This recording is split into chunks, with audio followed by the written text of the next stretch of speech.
You know, I've said that there are only 4 fundamental philosophical questions. The first is, who started it? The second is, are we going to make it?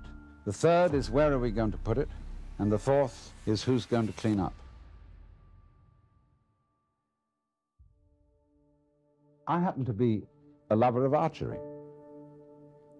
But I don't like archery for killing things. I like it as a sport.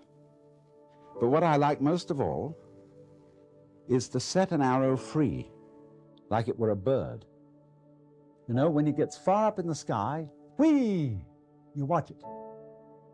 And it suddenly turns and drops. What is it that fascinates us about that? Because it's not useful. It doesn't really achieve anything that we would call purposive work. It simply is what we call play. But in our culture, we make an extremely rigid division between work and play. You're supposed to work in order to earn enough money to give you sufficient leisure time for something entirely different called having fun or play. And this is the most ridiculous division of things, because everything that we do, however tough it is, however strenuous, can be turned into the same kind of play as I was showing you when I was completely fascinated with spinning that orange around my head. Let's, for example, take the situation that I ran into a little while ago. I was in the New York subway at 59th Street near Columbus Circle, and I wanted to get my shoes shined. And here was this black fellow who was making shoe shining a real art. He got his cloth, you know, which you spread out like this, and was going over my shoe.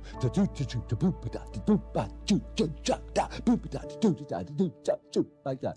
See? He was dancing while he was working. And he had just the same fascination in shining shoes as one has spinning this thing around one's head. Imagine, too, if he were a bus driver.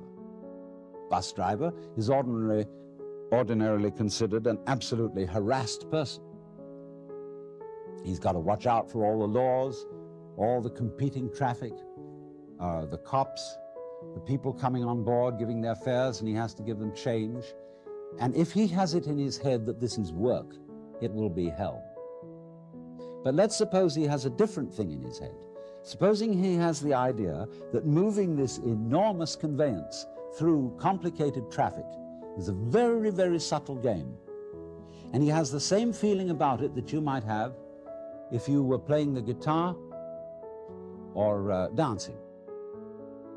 And so he goes through that traffic, avoiding this and avoiding that and taking a fare like this, and he makes the music of the whole thing.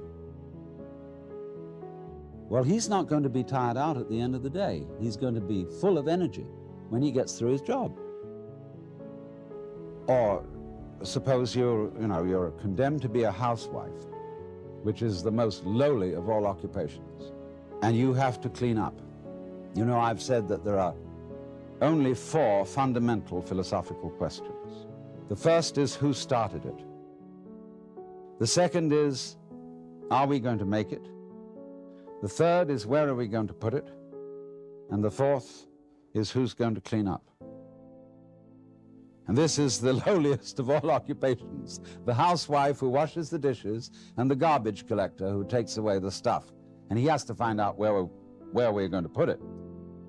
So now, who's going to clean up? Incidentally, if you ask yourself these 4 questions in order, who started it? Are we going to make it? Where are we going to put it? And who's going to clean up? It prompts a 5th question, which is it serious? Like, doctor, is it serious? Well, supposing it isn't.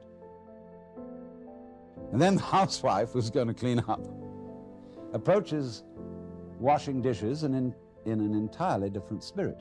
And don't think that I'm some sort of male chauvinist who's trying to talk women into the idea of staying in their place.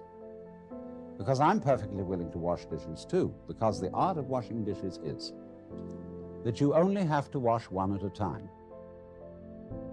If you're doing it day after day, you have in your mind's eye an enormous stack of filthy dishes which you have washed up in years past, and an enormous stack of filthy dishes which you will wash up in years future. But if you bring in your mind to the state of reality, which is, as I've pointed out to you, only now. This is where we are. There is only now. You only have to wash one dish.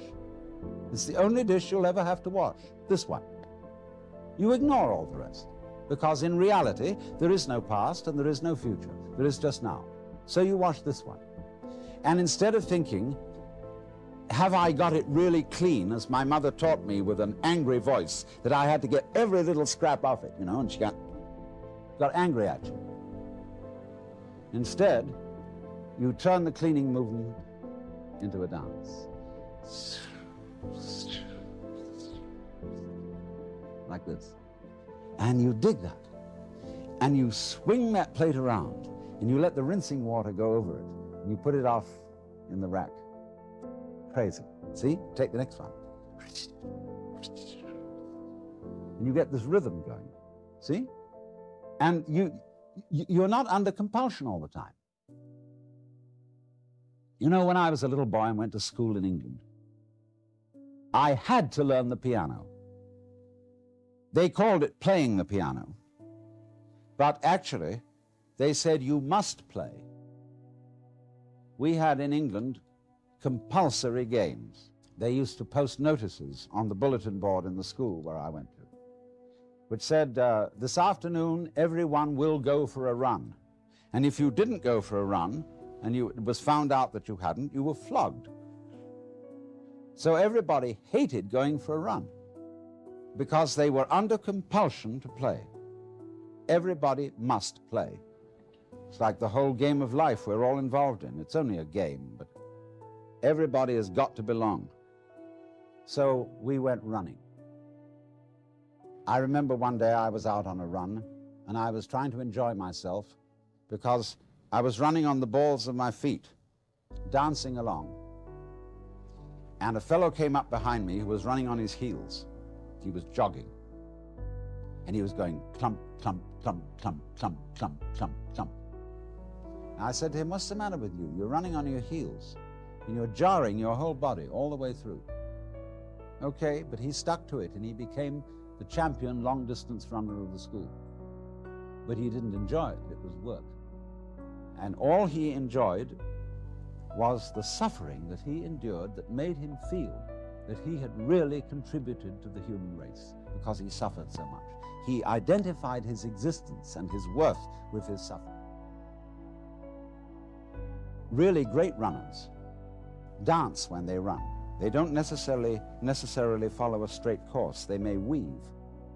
And in the same way, if you happen to witness in the year 1970, the World Cup Championship in soccer, you would have seen that the winning team from Brazil played soccer in a most extraordinary way. They played it like basketball. They played it dancing. The way we learned soccer in school when I was a boy was very, very formal and orderly, and we didn't really enjoy it. But these fellows were bouncing balls off their shoulders, off every muscle, and they had astonishing teamwork. But at the same time, dancing the game, and the sports writer in the London Times said that they danced their way to victory. So the point is, therefore, that you can do everything you have to do in this spirit. Don't make a distinction between work and play. Regard everything that you're doing as play, and don't imagine for 1 minute that you've got to be serious. See, this is the real secret of life. To be completely engaged with what you're doing in the here and now. Instead of calling it work, realize that this is play.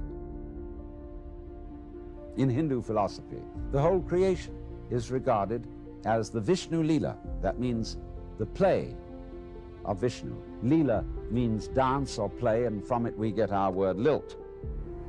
They also, in Hindu philosophy, call the world an illusion. And in Latin, the root of the word illusion is ludere, to play. Because all this going on, the swinging of the ball, the pattern in which the flower goes, is just to swing. And if you take it seriously and say, are you doing anything useful? Useful for what? Useful to go on. But if you take that attitude to going on becomes a drag. Survival becomes a sweat, and it's not worth it. And if you teach your children, and they'll imitate you, they'll treat survival as a sweat which they have to undergo, they have to keep going on, and they'll teach their children to do it, and the whole continuation of the human race will be a drag, which is in fact what it's become because of this attitude. And this is the reason why we've invented the atomic bomb and are preparing to commit suicide. Because we think we must happen. And to the degree that we think we must happen, we hate it and are going to bring it to an end and stop it. So I was about to say seriously, but I'm going to change my words and say sincerely suggest.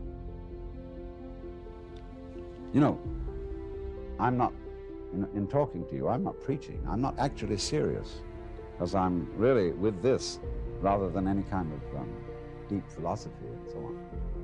So I suggest to you sincerely, G.K. Chesterton once said that the angels fly because they take themselves lightly.